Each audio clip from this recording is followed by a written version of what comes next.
The 2024 presidential election is almost here, and Trump still needs to find a running mate. Several Republicans have already been rumored to be on the list of contenders for Trump's VP pick, including North Dakota Governor Doug Burgum and Senators Tim Scott, Marco Rubio, and J.D. Vance. Those lawmakers, among others, traveled to Manhattan to support Trump during his hush money trial, causing more speculation over who's vying for the position. Burgum was elected as governor of North Dakota in 2016. He was quick to endorse Trump after dropping out of the presidential election, and Trump's campaign believes Burgum would be a good candidate to rally in moderate voters. Burgum is a wealthy software entrepreneur who earned his master's degree from Stanford and has signed several laws against gender transition care for minors, supports pro-life legislation, and has a strong passion for energy policy. Joe Biden's agenda is shutting down baseload power and destabilizing the grid.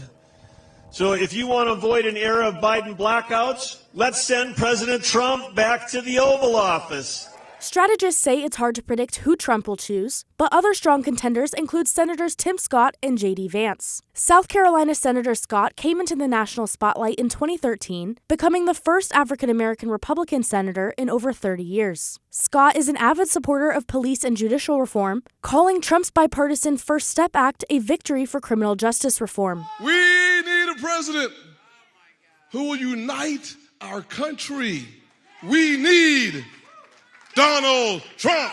Ohio Senator J.D. Vance has also made the shortlist. Vance is a populist conservative big on immigration and foreign policy and came into the national spotlight following the release of his book, Hillbilly Elegy. Do you know that all of the net job growth under Biden's presidency has gone to the foreign-born? And Donald Trump's presidency, the job growth went to American citizens. Let's rebuild prosperity for America's citizens and re-elect Donald J. Trump. Next is Florida Senator Marco Rubio. If picked, Rubio would make history as the first Latino to ever be on a GOP presidential ticket, which could bring in more Hispanic voters. And last but not least is New York Representative Elise Stefanik. Stefanik has voiced her support for Trump following his claims about the 2020 election and rose to prominence after replacing former Congresswoman Liz Cheney as GOP conference chair. Would you consider being his running mate? Of course, I'd be honored. I've said that for a year, to serve in a future Trump administration in any capacity. Right now, we have so much work to do. Most on the short list say they haven't spoken with Trump or anyone from the campaign about being a potential running mate, but Trump could make the announcement at any moment. Taylor Tinsley, One America News. For all our viewers asking where One America News is heading in the future, we would like to introduce you to OAN Live.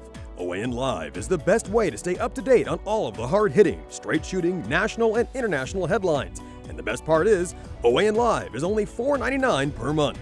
All the credible, honest, unbiased reporting One America News offers at a fraction of the cost of cable. Just go to OANN.com to easily sign up for OAN Live and stay informed.